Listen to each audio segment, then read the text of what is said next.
I used to work night shift as a cleaner at a mid-sized hospital in upstate New York. St. Mary's wasn't one of those fancy private places. Old linoleum floors, buzzing fluorescent lights, and that permanent smell of disinfectant and coffee. By 2 a.m., most of the halls were so quiet you could hear the ice machine cycling from the other end of the corridor. My routine was always the same. ER bathrooms, main lobby, then up to the 4th floor, old medical wing, mostly empty rooms, some storage. 4th floor creeped me out from the first week. Half the rooms were unused, but they kept the lights dim instead of off, so the whole place glowed this weak yellow, like a motel no one should be staying in. One night in early winter, snow coming down hard outside, the shift was especially dead. No visitors, barely any new patients. Around 2:30 a.m., I rolled my cart into the elevator and hit 4. The doors opened onto that familiar empty hallway, and the first thing I noticed was the sound. Someone was crying.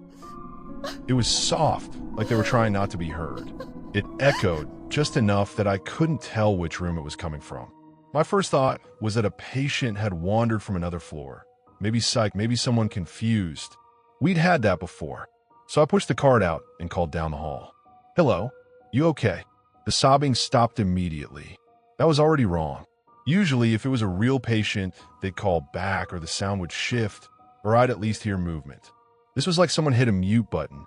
I started walking the hall, glancing into each room. Most of them were dark inside with just the hallway lights spilling in. Empty beds, equipment pushed against walls, a folded wheelchair blocking one doorway. I checked each room, listening.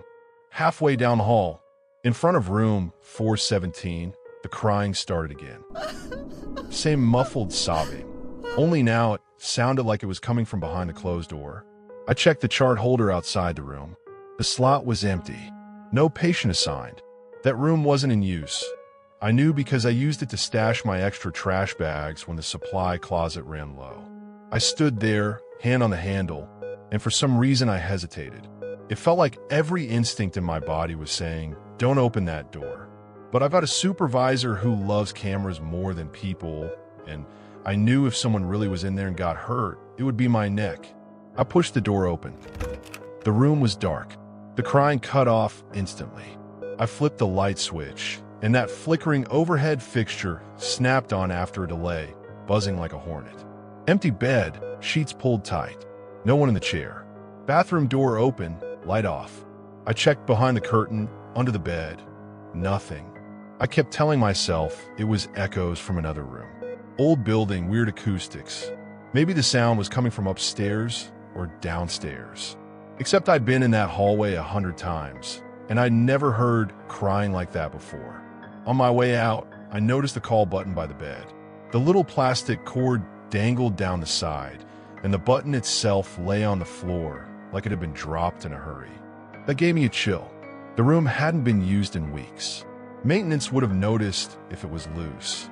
I picked up the button and set it on the bed. Then I left, telling myself I was just freaking out over nothing. I was almost done with the hallway when the overhead lights flickered. Not just a quick blink. This was a long, stuttering flicker, bright, dark, bright like a bad horror movie effect. Somewhere behind me, a call bell chimed. I froze. You don't forget. That sound when you work in a hospital. It's sharp, insistent, just annoying enough that nurses can't tune it out. I turned slowly, trying to figure out which room it came from. Another ding. The light above room 417's door was glowing red. That room wasn't supposed to have anyone in it. No patient. No reason for the call button to be pressed. I checked the chart slot again, as if a file might have magically appeared. Still empty. The red light kept shining steadily. No flicker, no fade, like it had been on for hours. I stepped inside the room again. The overhead light fought to come on, flickering a few times before staying steady. The bed was still made. No one there. The call button, the one I'd set neatly on the mattress, was now hanging over the side again, like someone had just dropped it. I remember my scalp tingling, that weird feeling when your body knows something isn't right before your brain catches up. I walked over, picked it up, and put it firmly on the bedside table this time. "Look," I said out loud, feeling ridiculous. "If someone's here and needs help, you need to say something." Silence. I stepped back into the hallway and called down to the nurse's station at the far end. The night nurse leaned around the corner, eyebrows raised. I asked if anyone had been assigned to 417 or if she'd seen anyone go in. "Nope," she called back. "That room's been empty all week." "What?" I just shook my head and said, "Call lights on." She frowned, typed something into her computer, then looked up again. "It's not showing on my board." That stopped me cold. The way the system worked, if a call light was active, it showed on the nurse's panel. No exception, but the red hallway light above the door was still on, staring down at me like an eye. I went back in, found the panel on the wall, and reset it. The red light outside clicked off. I stood there and watched it, half expecting it to flip back on. It didn't. Not then. So I finished my rounds, trying to shake off the unease. I told myself it was a wiring glitch. Old building. Maybe the call button had been half-pressed all along.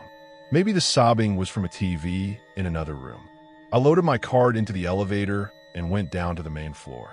About an hour later, I was in the lobby mopping near the automatic doors when the security guard walked by, holding his radio away from his ear. "Man, something's wrong with your floor," he said. "What do you mean?" "Fourth floor call lights are going nuts on the cameras. That whole hallway was lit up a minute ago." My stomach dropped. I left the mop in the bucket and headed back to the elevator. When the doors slid open on the fourth floor, the hallway was washed in red. Not just one door. Almost every room had its call light on, a row of glowing red squares stretching down the corridor. But the nurse's station board? Dead quiet. No calls showing, no alarms, just a bored nurse sipping coffee and scrolling her phone. "You seeing this?" I asked, pointing. She looked up, stared at the row of red lights, and her face went pale. She checked the panel again, slapping the edge of it with her palm. Nothing. We both walked the hall together, resetting each room manually. Every time we pushed a button, the red light over the door clicked off. No patients inside any of them. No TVs on. No one in the bathrooms. When we got to 417, the nurse hesitated at the door. "That one again," she muttered. "Again?" I asked. She cleared her throat. "We used to have a long-term patient in there. Old guy. Confused, scared. He hit the call button every 10 minutes for months. Passed away in that room 2 years ago. Ever since, well, the system sometimes acts up. Tech says it's just old wiring." I didn't answer.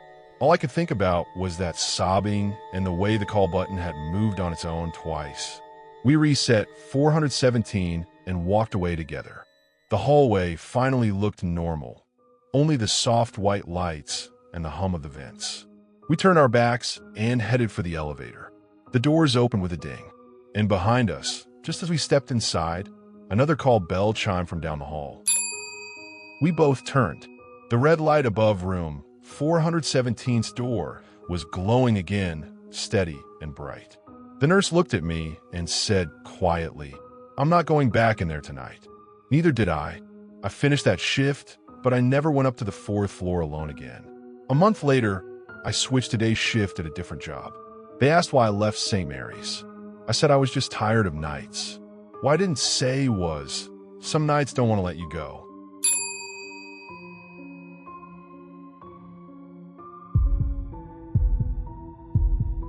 I worked nights at a 24-hour gas station off a rural stretch of I-90 in Ohio. The kind of place with buzzing overhead lights, stale coffee in glass pots, and a view of nothing but dark highway and distant semi-headlights. From midnight to 5 a.m., it was mostly truckers, insomniacs, and the occasional cop. The station had one big front window and a tiny back room where we kept stock and took breaks. There were cameras everywhere, but our security system was ancient, grainy black and white screens behind the counter, timestamps flickering in the corner. On paper, it looked safe. In reality, you were still alone in the middle of nowhere with one panic button and a baseball bat under the register. It was late November, freezing outside, and a light snow was starting to fall. Around 3 a.m., business had dropped off completely. No cars, no trucks, no nothing. I had just finished facing the chip aisle when I heard the chime of the front door. I walked back to the counter, expecting to see a trucker or some kid buying energy drinks. But when I glanced up, the store was empty. The door was closed. No one was there. I checked the little bell over the door. It was still swaying slightly, like it had just been triggered.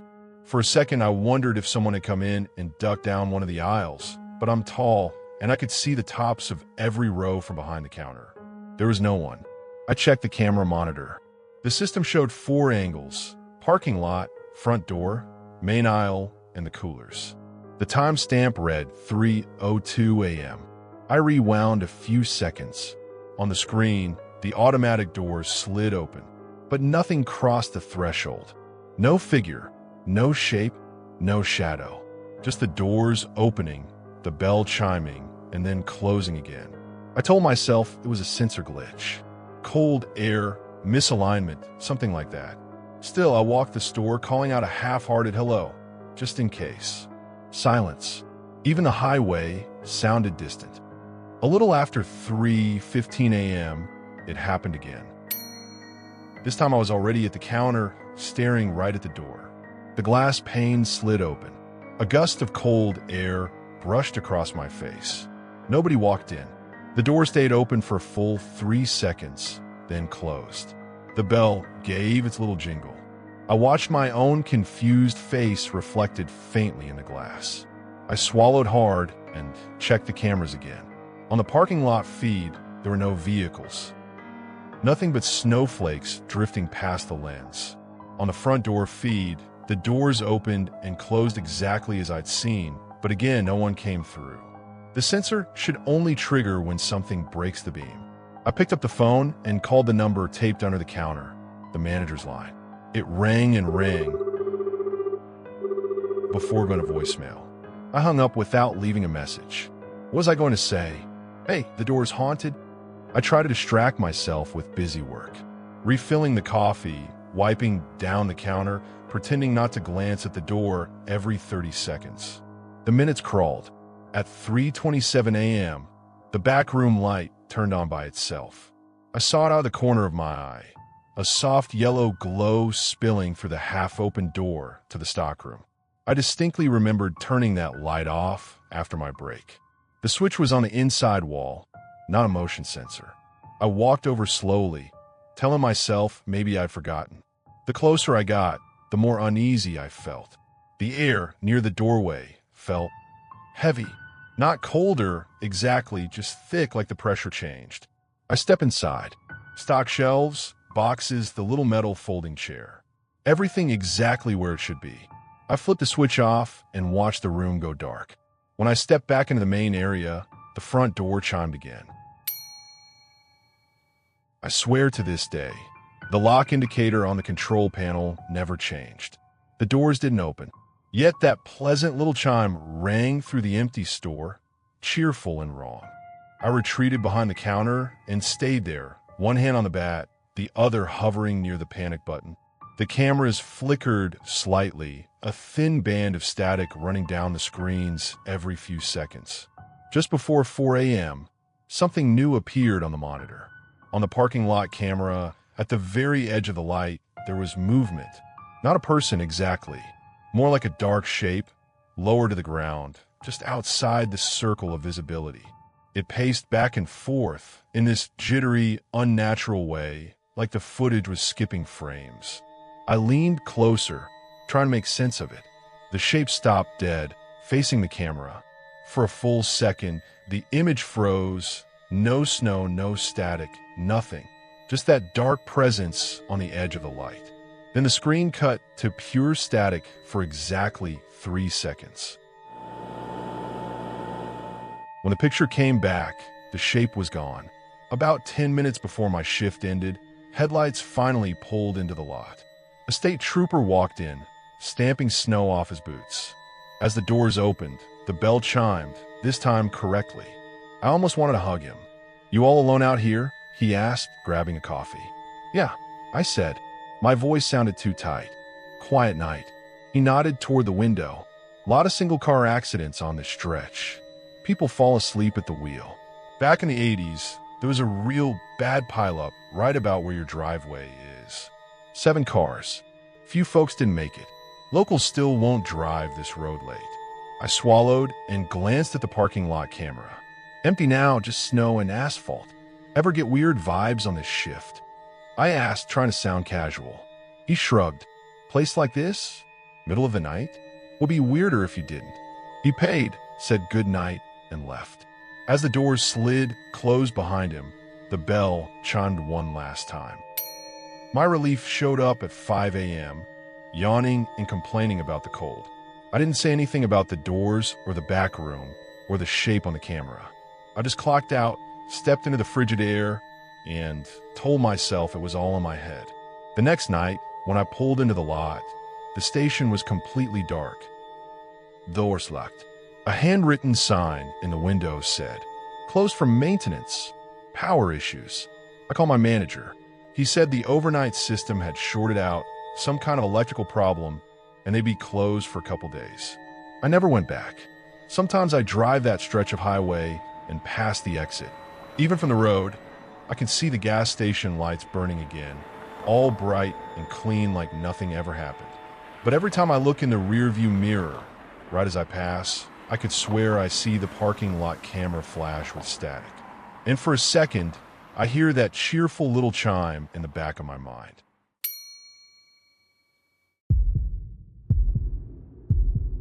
For 2 years, I worked as an overnight security guard in a 20-story office building downtown in a Midwestern city. During the day, the place was all suits, coffee cups, and elevator small talk. At night, it was just me, the hum of the HVAC, and acres of empty cubicles lit by motion sensor lights. My shift started at 10 p.m. and ended at 6 a.m. The routine was predictable. Check in at the lobby desk, monitor the cameras, and do scheduled patrols every hour. Most nights, the weirdest thing I dealt with was a drunk guy trying to sleep in a vestibule or a cleaning crew leaving trash bags by the wrong door. The building was relatively new, glass exterior, polished concrete floors, modern everything. No history, no old hospital turned office tower lore. That's part of why I took the job. New buildings felt safe. The first strange thing that happened was so small, I almost ignored it. It was a Tuesday around 1 a.m. I was watching the camera feeds, half zoned out. One of the monitors showed the 11th floor. Open plan office, rows of desks, chairs pushed in neatly. The motion sensors had turned the lights off. Only the red exit signs glowed. On the 11th floor feed, a single desk lamp clicked on. No one walking into frame. Just a dark floor, and then one warm yellow circle of light in the middle of the room. I checked the schedule. No one was supposed to be in the building. Cleaning crew had left at midnight. Tenants didn't have access at those hours. I zoomed the camera in as far as it would go. The lamp was sitting on a desk halfway down the row, shining on an empty chair. I radioed it in to the off-site operator and took the elevator up. When the doors opened on the 11th floor, the lights came on automatically. I walked out, heart thumping louder than my footsteps. The office looked normal. Cubicles, potted plants, motivational posters about synergy. When I reached the desk from the camera feed, the lamp was off. I checked the cord. It was plugged into a power strip under the desk. The switch was in the off position. I told myself it was a glitch with the camera feed or the building's power. I finished my sweep, found nothing else, and went back down. The second incident was harder to shrug off. A week later, same night of the week, around the same time, the 11th floor lamp clicked on again on the monitor. This time, the camera picking it up wasn't the main hallway cam, but a side angle pointing across the open floor. Same desk, same lamp, same lonely circle of light in the dark. I watched for a full minute. No movement, just the lamp. Then, in the grainy resolution, I saw the office chair pull itself slightly away from the desk. Not a lot, just a tiny scrape backward, like someone invisible had shifted their weight. I squinted, leaned close, waiting for another movement. The building's fire alarm suddenly chirped once. Just a single test beep from the system, not the full wail. It was loud enough that I flinched and looked away from the screen for half a second. When I looked back, the lamp was off. I went up again, this time with my flashlight, even though the motion lights should have been enough. When I stepped out onto the 11th floor, everything was bright and sterile. The desk lamp at the far end was dark, cord still plugged in, switch still off. I stood there for a long minute, staring at that lamp like it was about to jump. After that, I started paying closer attention to the building's rhythms. I noticed that the lamp incidents always happened between 1:05 and 1:20 a.m. and always on Tuesdays. Sometimes nothing else happened. Sometimes I would catch tiny movements on the 11th floor cameras. A trash can slightly out of place, a swivel chair turn a few inches between sweeps. Then came the night I started hearing things. Around 1:10 a.m., I was doing a walkthrough of the lobby when I heard a voice over the building intercom. A woman's voice, calm and tired. "I'm still here. Someone please. I'm still here." I froze in the middle of the marble floor. The intercom panel on the wall was dark. No buttons lit, no lines active. The sound wasn't loud, just present, like it was coming from the ceiling speakers above. "Hello," I called out, feeling like an idiot. "Security here. Who is this?" No response, just the hum of the lights. I ran back to the desk and checked the phone system. No active calls, no recorded messages playing. I pulled up the logs. Nothing had pinged the intercom in the last hour. The cameras showed an empty building, every floor motionless. But on the 11th floor, that lamp was on again, shining quietly like it always did. I didn't go up right away this time. I watched. In the glow of the lamp, I could see the outlines of papers on the desk, stacks, folders, a coffee mug. The lamp's cone of light picked them out in soft detail. Then, very slowly, one of the sheets of paper slid about an inch toward the edge of the desk. Not blown by air, not disturbed by a fan, just a smooth, deliberate glide. I finally forced myself into the elevator and hit 11. My reflection in the mirrored walls looked pale and strained. When the doors opened, the sensors flicked the overhead lights on, but in the corner, the desk lamp was already shining. I hadn't heard the click this time. It just was. I walked toward it, every step echoing on the polished floor. The paper on the desk was slightly askew, just like on the camera. There was no breeze. I couldn't feel any airflow at all. On the desk, next to the lamp, was a small framed photo turned face down. I don't know why, but touching it felt like crossing a line. Still, I picked it up and turned it over. It was a standard office picture, a woman in business casual, smiling at the camera from behind that very same desk. Same lamp, same mug, same layout. Her expression was tired around the eyes, like whoever took the picture did it at the end of a long day. The hair on my neck stood up. I set the frame back down and backed away. As I turned toward the elevator, the building intercom crackled to life again, right above my head. "I'm still here," the same woman's voice said. "It's after 1. I'm still here." Her tone sounded more frustrated this time, like she'd been forgotten. My chest tightened, and I fought the urge to bolt. "Where are you?" I asked out loud, feeling ridiculous and terrified at once. "What floor?" The crackle faded. No answer. I went straight back to the lobby, sat at the desk, and pulled up the tenant directory.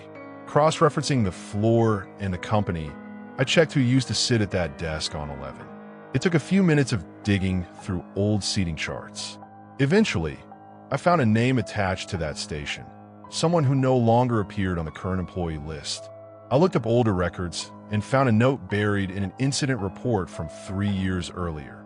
Employee stayed late, found unresponsive at desk by cleaning staff around 1:30 a.m., pronounced dead on scene. Suspected aneurysm. The time of discovery stuck with me. Around 1:30 a.m., my eyes went to the clock on the wall. 1:19 a.m. I looked at the 11th floor camera. The desk lamp was glowing, steady, a little island of light in the darkness. I don't know what possessed me, but I picked up the desk phone and dialed the building's own intercom code. My voice came out weird and shaky over the lobby speakers. "This is security," I said. "You're not alone. I hear you." For a moment, nothing. Then, faintly, over the same speakers, the woman's voice again. I stayed late. No one came down. No one noticed when I didn't badge out. It was after 1. I'm still here.